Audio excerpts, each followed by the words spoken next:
Good afternoon, families from WSA. I know it's hard to believe that we are here at the end of the year, but we wanted to do our annual preparing for the EOGs presentation, especially since some of you guys are going to be going through the EOGs for the first time with your third graders or with some of your upper graders if this is their first time in a public school. So testing dates, students will attend the campus daily. Our first EOG test is next Tuesday, May 21st. Hard to believe. Everyone will be doing reading. The next day will be math. And then the third day will be science for only our fifth graders. So third through sixth grade will have testing on Tuesday and Wednesday. Fifth grade will have Tuesday, Wednesday, and Thursday. If your child is absent on any of these days, they will have opportunities to make up the testing. We are required to test all of our students, so please know that if your child is not here on these testing days, we will have to make it up. Testing begins approximately between 8:30 and 8:45. From about 8:15 to 8:30 is getting everyone situated, since we have some students that will test in alternate settings within the building, and we have to make sure that everyone's computers are ready to go. No one can enter testing rooms once those tests have begun. So if your child is here after tests have begun, they will have to sit in the front office and wait until testing is done, and they will have to test in a separate setting on another day without their classmates. So please try to have them at school by 8:15 at the latest so that they're not rushed. Some changes for testing days. No interruptions are allowed in any testing room. So once we start testing, students may not be checked out. Please do not try to call and communicate with them while you're testing. And then once testing is done around 11:30, 12, then the day will go on as normal, and we will have alternative testing schedules for that day. Also, cell phones and any other electronic devices, things that can go off, those are not allowed in testing rooms. Please understand, if a cell phone or if a smartwatch goes off during a test that is a misadministration, all children's tests will be paused and stopped, and they will all have to take a new test the following day. So we definitely want to make sure that we are maintaining that testing integrity. We ask that they leave the cell phones at home. We understand some of them ride the buses, and so you will need them to have them with them. They just really do need to be off, and absolutely no smartwatches are allowed on testing days. So again, Tuesday, Wednesday, and Thursday of next week, no smartwatches, regardless of whether they have parent controls on them or not. If your child is sick, so if they have a fever or if they are vomiting, please, please feel free to keep them home. Again, they will be able to make up when they return to school. All right. That being said, if they're like, oh, I just don't feel like coming to school, please try to have them here. Again, we have to make sure that all of our students in grades 3 through 6 are tested. Let's break down what the reading EOGs look like for 3rd through 6th grade. So this will kind of give you an information about the total number of test items. So 3rd through 5th grade will have 48 total questions with 6 different passages, one of which will be field test with 8 questions. Reading has 6 operational with 1 field test for a total of 7 passages and 52 total questions. Estimated time for all of these tests will be 2 hours. However, each student is afforded 1 additional hour, making that 3 hours. Obviously, if your child has accommodations through their 504 or their IEP, that will be separate from this. Very quickly about field tests. Every year, the state will throw in a passage or in math, some field test items that are standards that they just want to check in on, see if they need to be added for the following year. So just remind your child that if they find something that feels a little bit harder than normal or something that they don't feel like they've ever seen, to just try their best and to do the best that they can. For reading, 3rd through 6th grade, these are the breakdowns for reading for literature, reading for informational text, and language and vocabulary. So that is something that they just, this is more so for teachers and for you all, but this just shows us our standard breakdown for what we've worked on throughout the year and how it's going to appear on these tests by grade level. Let's go to the math EOG, which will take place on Wednesday, May 22nd. For each grade level, you'll see that there's a certain number of calculator inactive, meaning that they will not use them, and calculator active, which means that they will have the opportunity to use them items. And then for each grade level, you see that there are field test items. Again, those those questions that are maybe a little bit more difficult or potentially standards that haven't been on EOGs in past years. So for 3rd through 5th grade, 46 and 48 questions, and then in 6th grade, a little bit longer, 53, pardon me. Again, estimated time 2 hours, maximum time 3 hours. And I'm sure you all will remember this, but once they go into that calculator active portion, they will not be able to return to calculator inactive. We do let them know that. I do believe that 3rd grade has their own calculators. However, we do have calculators at school if they are needed. And then 6th grade is using Desmos, which is the online calculator, and everyone 3rd through 6th grade will have the option to use that Desmos on the test on their computer as well as a handheld calculator.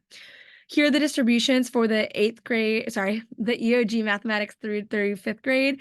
So you can see just kind of how it's broken down based on the number of questions for each domain.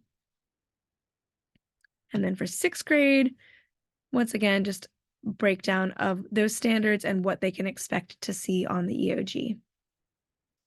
Finally, going to 5th grade, the breakdown of science EOG. There are 60 questions that are on the operational and then 10 that are field questions. Again, a little bit more challenging or possibly something that they may not have necessarily spent as much time on, for a total number of 70 questions. Again, 2 hours, possible 3 hours if needed. And this is the breakdown of the distribution of domains and concepts that will be on the 5th grade science test. So what can you guys do at home to get them prepared for the EOGs? Obviously, they've been working extremely hard all year here at school, but when we're all aligned, that's when the magic happens. So ask your child to talk about what they've learned in school. For the future, if they are having problems with certain subjects, get help from a teacher, a tutor, or an older student. Please reach out to us if you ever feel like maybe they could benefit from a little bit more work. Help your child review any classwork or study review materials that the teacher has sent home.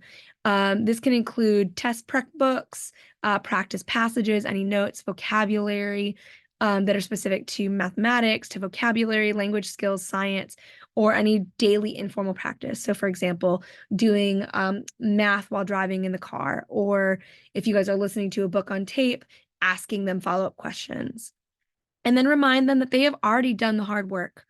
Everything that they learned this year, that is the hard work that they have put in to preparing for this end of year performance, essentially, this end of year test. So if your child is really into sports, remind them that you don't go into a game or into a tournament without having practice.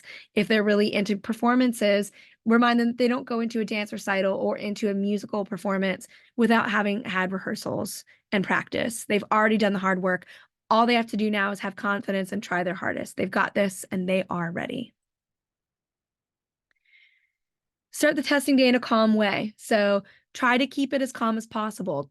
Don't change your routine tremendously. Make sure that they, feel like they've got themselves together on the way to school. Give them plenty of time so that you guys can talk about it in the morning. Remind them that they can do hard things and tell them that you believe in them. You believe in the growth that they're going to make, and you believe that they are absolutely able to crush this test. Remember, they are ready.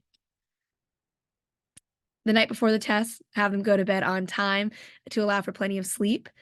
Cut back on your late night activities, television, video games during that week to prioritize rest and being mentally ready. And then manage that stress and anxiety. You can take a walk to reduce their stress. You can talk to them about how they're feeling, giving them that opportunity to talk about their expectations, their fears, their hopes. And again, remind them they are ready. They're going to do great. Right now, it's all about pumping them up. So the stress is gone. If they haven't learned it, don't stress on trying to cram it, right? Let them just focus on being ready for what they have. And then remind them that they need to take the test seriously and to try their hardest. At the end of the day, we want to see how much they've grown. And if they don't take it seriously, they're not going to give us the most accurate show of how much they've learned this year.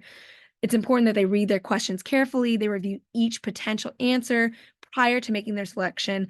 I know that 4th, 5th, 6th grade math has been talking about if they feel like they get hung up, flag it and they can come back. And we had that practice test this week so that they can practice flagging. They can practice underlining, highlighting, making annotations, and writing little notes in the margin. They should never leave an answer blank. They should definitely try to choose the best answer to choose the question, make a best educated guess. And at the end of the day, if they're like, I can't make a best educated guess, I have no idea what it's asking me. If they guess, they still have at least a 25% chance of getting it right. So go for it and, make that best guess that you possibly can. If they feel anxious during testing, remind them that they can take those breaths. They can try to ease their nerves.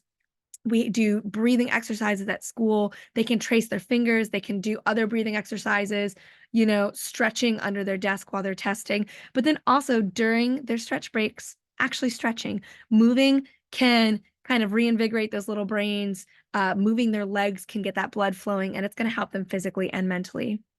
And at the end of the day, when the test is over and done with, your child should feel so successful. They should feel great about a job well done. Help them celebrate by doing something special. You can spend one-on-one time, just reassuring them that that they did the best that they absolutely could. Results typically take 1 to 3 days, and we cannot wait to see how much they've grown, because I cannot say this enough, and I know Mr. OB and I know the teachers feel the same way. They have worked so hard this year. The mentality shift with our students of just really trying to show how much they've known and grown. It's really just inspiring, and I hope that they feel maybe a little nervous going into it, but also just excited for that opportunity. I will send these links to you all in the email with the link with this video, so that if you want to look over some things, you can. But otherwise, remember, they've been doing this work all year at school. I know some kids have been staying after for tutoring. I know some kids have been working at home with tutors. We continue to grow every single year, and with how we do things at WSA. And so we want to, next year we already have ideas of how to continue to even be better than we were this year. But just go into this test knowing that they're ready, knowing that they can do hard things, and knowing that at the end of the day, they are the reason why you're here. So inspire your kiddos to do the best that they can. We love you, and we'll see you around WSA.